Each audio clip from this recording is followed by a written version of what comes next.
Ah oui, ça a sombré tout à coup. Alors nous sommes dans une forêt de bambou, c'est ça Seb? La forêt de bambou. La forêt de bambou d'Arashiyama. Attention.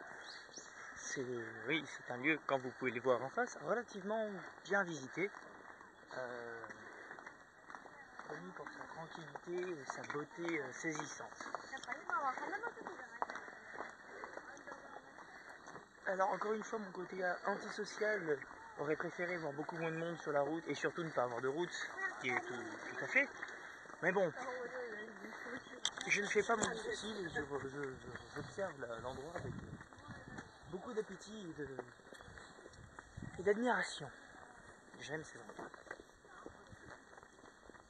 J'ai l'impression d'être plongé dans le manga, tu sais, je vais dire une bêtise, je me souviens plus du nom, c'est la petite qui naît dans le bambou et la princesse Inamori, je crois. Pour l'instant, j'ai dans la tête, non, c'est pas la Kagahime, la princesse non, Kagahime. On a un cimetière. Bon, allez-y, vous pouvez nous cracher dessus si vous voulez par rapport à ça. Voilà. Et vous avez, c'est le manga auquel un coupeur... Un manga, il me semble en tout cas, c'est que si tu me parles de la princesse qui naît dans les bambous, oui, c'est un conte de fées, entre guillemets, japonais. C'est vrai que le dessin n'est pas du tout comme un manga. Et tu parles bien d'une des dernières productions du studio Ghibli, non? C'est ça, t'as tout compris. Et Kaguya, voilà, princesse Kaguya. Mille excuses. Princesse Kaguya, c'est vrai, j'ai l'impression de plonger dedans. Matez-le, franchement, au début j'étais réticent quand j'ai vu les dessins, et parce que ça ressemble pas du tout à un manga, mais c'est super beau à mater, l'histoire est super belle. Et ouais, matez-le. Et j'ai l'impression de plonger dans cette forêt de bambou, du tailleur de bambou qui voilà, pousse, qui sort de terre avec la princesse dedans, qui la recueille et qui pense que c'est un signe, etc. J'ai vraiment l'impression de plonger dedans. Alors, nous ne sommes pas dans cette forêt de bambou par hasard, on est là aussi pour le temple, tu disais Nonomiya. Le temple plongé dans la forêt de bambou. Mon esprit de réalisateur de cinéma aurait pu s'imaginer sans justement la moindre personne, vu que c'est un temple. Ce serait bien le fait de temple perdu dans la nature auquel personne ne vient. Heureusement, ça n'est pas ça. Ah, on peut pas tout avoir, hein. Certes. Le temple est très beau.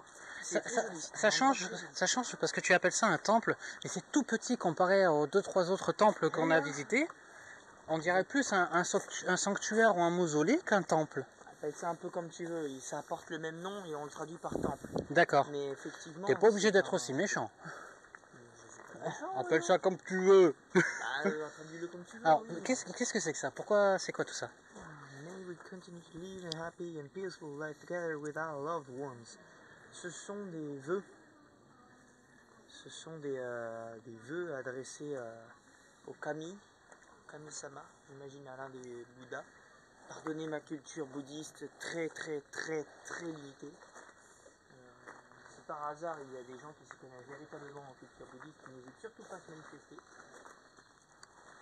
On a un petit jardin magnifique, je trouve. C'est super joli ça à droite. T'as vu ça? Il me semble pouvoir dire sans trop me tromper que c'est une sorte de représentation, un peu comme à la manière des célèbres jardins japonais avec les graviers et tout ça. Bien sûr. Attention derrière toi à la maman. Je sais, j'ai vu. Il me semble que c'est à peu près le même genre de représentation que alors forcément il fait assez sombre, moi je vois très bien, mais peut-être que la caméra on y verra moins bien. J'espère que ça verra bien. Et c'est extrêmement beau. Et je reconnais cette petite statuette de renard, le kitsune. C'est le seul que je connaisse. Je sais plus, je crois que c'est un yokai, c'est pas un dieu, c'est un yokai, donc un esprit. Je sais plus exactement qu'est-ce que le kitsune fait ou quelle protection il a à la charge. D'accord, maléfique, bénéfique? Non, le kitsune, je dirais que c'est l'esprit de la forêt, basiquement en le voyant là. Si je devais déduire, je dirais que c'est un esprit protecteur de la forêt. Je sais que c'est un yokai, ça j'en suis presque persuadé. Mais sorti de ça, je suis Alors qu'est-ce qu'on a là? On a c'est les planches vierges un peu. Oui, peut-être pas vierges, mais enfin, où tu écris non, elles sont pas. c'est pas les mêmes, non. Apparemment c'est peut-être à moins que ouais tu mets. Je ne sais pas où est-ce que tu obtiens ces plaquettes où tu peux écrire. Peut-être que tu les obtiens là où c'était ouvert, mais que là maintenant c'est fermé.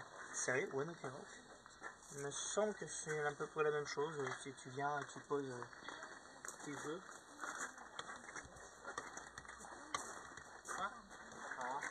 C'est pareil, on dirait un puits, une fontaine. Oui, bah ça c'est pour venir te purifier. Ok.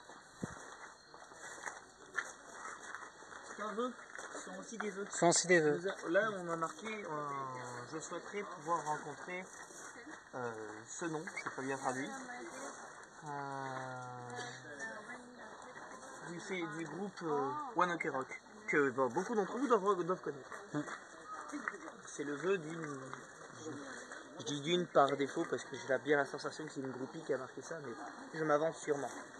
Et j'aurais fait bien un vœu pour une tierce personne, si j'aurais pu.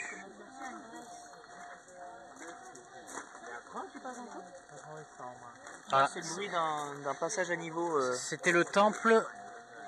Nono... Allons voir en fait. Ah, le fail. Je voulais bien finir cette petite vidéo avec le nom, mais perdu. Oui, mais je suis pas bon, j'ai pas de vidéo. C'est pas grave. Nonomiya. C'était le temple. Nonomiya. De ce qu'on grave sur une carte tombale en France, par exemple, pour exprimer la mémoire de quelqu'un. Alors comme vous avez pu le voir avec Sébastien, on s'aventure un peu et on pense tomber sur un cimetière. En tout cas, ce que vous avez là à gauche, je peux vous assurer à 100%, ce sont des sépultures. Probablement de la famille qui se trouve derrière, c'est pas impossible. Je présume qu'il y a peut-être un cimetière après ça, étant donné que j'en ai vu un plus bas. bas. C'est vrai qu'on en a vu un plus en bas. Bah écoute, allons voir, allons-y, allons-y. Nous nous aventurons quelque part où les gens ne vont pas. C'est donc forcément un endroit intéressant. Et effectivement, je vois d'ici, c'est bel et bien un cimetière. Alors, à côté des chemins de fer. Je suis relativement étonné d'ailleurs de voir à quel point il est facilement visitable.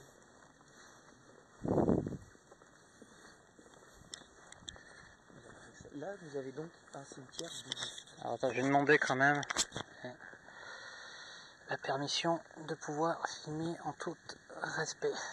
Et je m'en excuse de par avance. C'est moi qui vous faisais oublier mon français. Oh tiens, comme dit que je le reconnais. Ça veut dire cœur, kokoro. Je vais aller essayer de le retenir, ce serait intéressant de pouvoir écrire cœur à quelqu'un. Ah oui. Ici, tu as de quoi remplir seaux et autres, car il est de coutume de venir nettoyer la tombe des défunts. C'est la famille qui doit se le faire. C'est la famille qui le fait, voilà. Bien entendu. Il est hors de question de payer quelqu'un, pas comme en France, oui, voilà, pour nettoyer la sépulture. Vous le faites vous-même. C'est la famille qui vient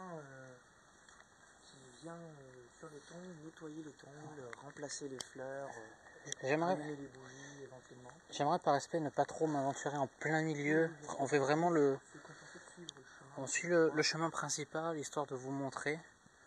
Car je ne veux vraiment manquer d'aucun respect à qui que ce soit, à aucun défunt qui repose ici. Et au Japon, la famille et les défunts sont quelque chose de très important. Ne touche surtout pas les fils à droite, ils sont électrifiés. Ouais, il y a des animaux dedans. Non, non. Non, mais t'inquiète, je connais une clôture, je sais reconnaître une clôture électrifiée. Mais quel genre d'animaux y a-t-il dedans à ton avis? J'en ai aucune idée. Je penserais plutôt que c'est pour éviter les voleurs. Quoique l'accès étant relativement facile, c'est peut-être pas forcément ça. Il y a aussi des... Alors, jette un petit coup d'œil. Là-dedans, tu viens mettre du saké. L'alcool de riz, il est coutume de venir mettre un petit peu de saké pour accompagner le défunt. Je t'invite à ce qu'on reparte. Je pense que c'est largement suffisant. On va pas s'y balader des heures et des heures, effectivement. Je pense que peut-être que les longs bâtons en bois qu'on voit où vous écrivez dessus, ça doit être des prières ou des... Parce que à mon avis, la famille des fois est répartie un peu loin. Et quand ils passent, ils peuvent mettre leur prière et laisser leur prière ici pour leurs proches défunts. J'ai pas plus d'informations que ça à vous donner, encore une fois, C'est une théorie que j'ai, hein. Je pense que c'est comme ça. Après, c'est peut-être totalement faux. Encore une fois, si vous savez mieux que nous, n'hésitez pas à vous faire savoir. Vous pouvez le mettre dans les commentaires. Après, les gens, je vais dire ça hors caméra, c'est pas que c'est pas intéressant dans le lieu de ce que je veux dire.